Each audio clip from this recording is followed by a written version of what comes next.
Hi, everybody, and welcome to Chapter 4 of 10 Weeks to Love and Abundance. I'm your host and the author, Dr. Dawn-Elise Snipes. In this chapter, you learn about forgiveness. And I know I've done other videos on forgiveness on the YouTube channel, but forgiveness is such a vital quality. Guilt, anger, and resentment are the opposite of forgiveness. Now remember, anger, guilt, those dysphoric feelings, I don't call them negative feelings because they have a purpose, but those dysphoric feelings are there to prompt you to do something. They're there to prompt you to check and see, did you do something wrong? Is there a threat? If so, you got to do something about it. If not, then, consider what your next step should be. Guilt is anger at yourself for something you think you should have done, but you didn't, or something you think you shouldn't have done, but you did. And a lot of us carry a lot of guilt. Our life is kind of ruled by shoulds, and that can be exhausting. Guilt keeps us from being able to enjoy the moment. Anger and resentment often occur when people do something that makes you feel unsafe or rejected. Forgiveness involves accepting that nobody's perfect. It doesn't mean that you agree with or condone the situation, but it's a power play. You are choosing. You are saying, I choose to stop using my energy to beat myself up or dwell on resentments. And instead, I choose to use my energy on the people, things, and experiences that are important to me. The things that are going to make a difference in my life. In your forgiveness self-assessment, you're asked questions like, or prompted to think about things, include make a list of all of the things you feel guilty about or regret. And that can be a long old list. Make a list of all your resentments. What were you taught about guilt and forgiveness when you were growing up? What parts of those lessons were right? When we feel guilty, sometimes it's for a good reason. Sometimes we did something that was wrong and we need to atone for it. We need to fix it. We need to make amends for it. Or at the very least, we need to learn from it so we don't do it again. So guilt is a functional feeling in a certain context. So that part might be right. There are some times that we should feel guilt. That's part of empathy. But a lot of times that message is overgeneralized, and sometimes we're taught to feel guilty for things that are out of our control or feel guilty for being compassionate with ourselves. So it's important to look at what the messages you got about guilt and forgiveness were and why. Some people were taught messages about forgiveness, that forgiveness was the thing you needed to do. Well, okay, great. But other people were taught that forgiveness was a sign of weakness, and if you forgive people, they're going to come back and hurt you. Well, there's a middle ground there. With forgiveness, holding on to it is going to continue to drain your energy, continue to keep your stress up, and continue to hurt you. So holding on to anger is going to continue to hurt you. Forgiveness means accepting what happened, can't change the past, learning from it, and that may mean learning that this is a not safe person to have in my life, learning from it, and then moving on. If that person is not a safe person to have in your life, it means figuring out how to set boundaries so you're not using your energy on that person, you're not subjecting yourself or making yourself vulnerable to that person, but you're not continuing to give energy to thinking about and being angry at that person. What were you taught about resentment, anger, and forgiveness when you were growing up? Again, what parts of those lessons were right and why? And what parts were wrong and why? What are you afraid might happen if you forgive yourself? Sometimes people are afraid that if they forgive themselves, they're going to make the same mistake again.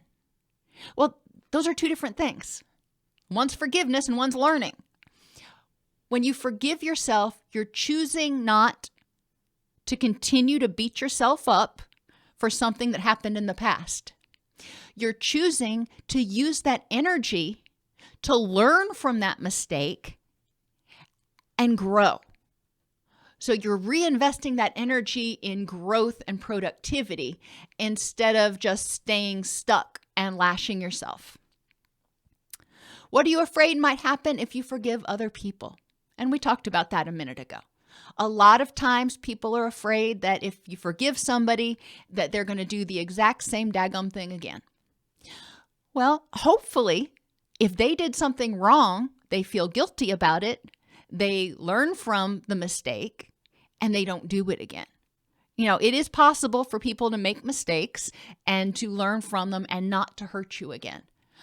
But it's important to, in each situation, in each context, with each person, to figure out what does safety look like to me. Forgiveness is simply about choosing how you're spending your energy. Am I going to continue to choose to use my energy remaining angry and nurturing that anger? Or am I going to use it for something positive? I threatened one time that the next foster cat that I adopted, I was going to name Grudge. That way, I could always use my energy to nurture a grudge. But anyway, I ended up naming him Mojo, so I always have good mojo to give me. But poor cat. But it is important. If you're going to nurture a grudge, if you're going to nurture resentment, then it should be something positive.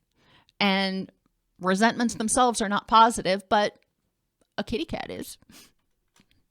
Forgiveness strategies. I know I got off on a tangent here. 4 R's of forgiveness: responsibility, remorse, rectifying it, and releasing the hurt and anger. Forgiveness means taking responsibility for what you did, forgiving yourself if you're going to forgive yourself for something, experiencing remorse. You feel bad if you made a mistake. Rectifying it, you make amends. You learn from it. And then the final R is the big R, releasing that hurt and anger and saying, okay, I'm not going to keep my energy tied up in this anymore. I'm going to use it to move forward.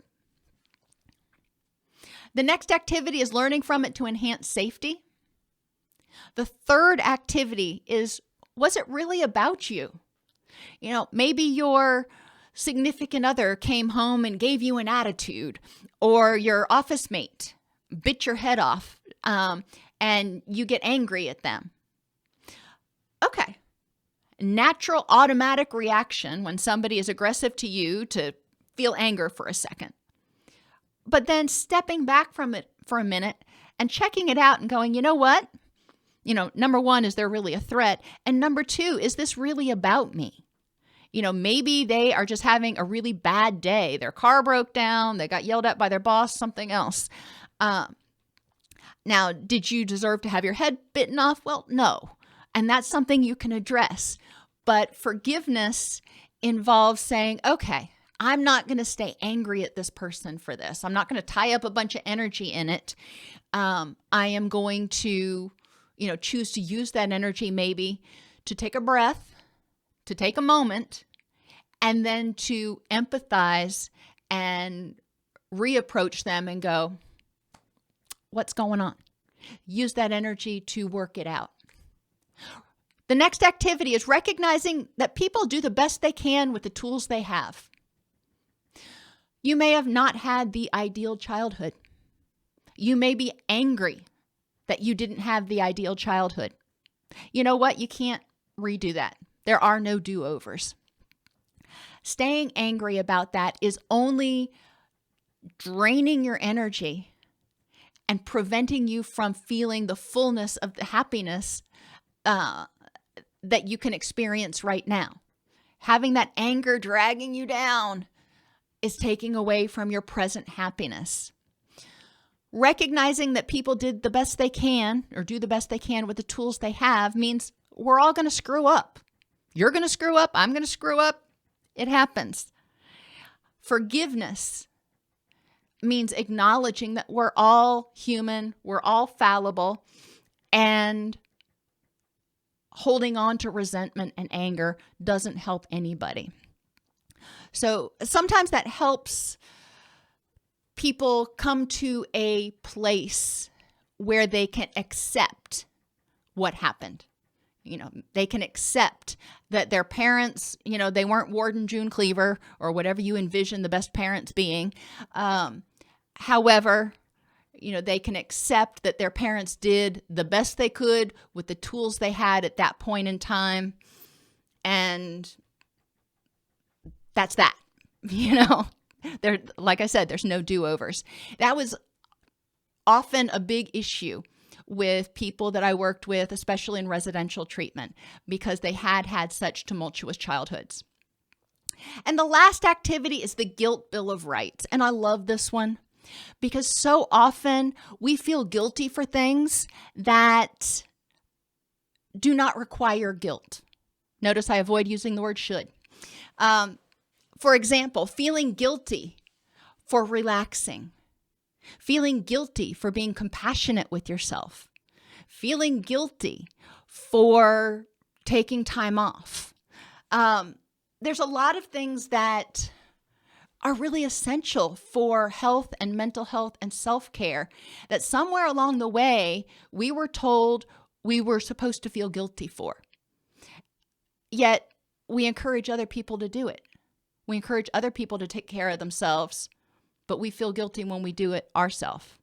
How does that work? So the guilt bill of rights encourages you to look at all of those shoulds or shouldn'ts that keep you feeling guilty and develop alternate strategies or alternate self-statements when you start feeling guilty. So if you want to take Sunday morning and just lay around the house in your PJs, what can you say to yourself to counteract the guilt that you might feel? Obviously, that's one of my issues. I was raised in a family where you weren't supposed to lay around all day long. There was always stuff to be done. So I have a hard time relaxing. I feel guilty if I just lounge around the house all day long. So that's one of those things that I struggle with. And I still to this day have to remind myself that, you know what? I worked my butt off all week long. I deserve to have a slow morning. And that can mean just sitting and lounging. It doesn't mean that I can sit and lounge while the laundry's running. It means just sit and lounge. Oh my gosh. How awesome would that be? As always, this book contains discussion, writing, and meditation prompts and activities for each of these strategies to help you incorporate them into your life a little bit more. And I encourage you to use these not only yourself, but to enhance the relationships you have with your team at work, if you're a supervisor, or with your family. Guilt, anger, and resentment can suck up a lot of energy. These emotions are designed to tell you to check that something might be wrong. And if there is, do something about it. Don't just sit there and nurture the negativity. In the next chapter, you will learn yet another strategy that will help you enhance your love and abundance.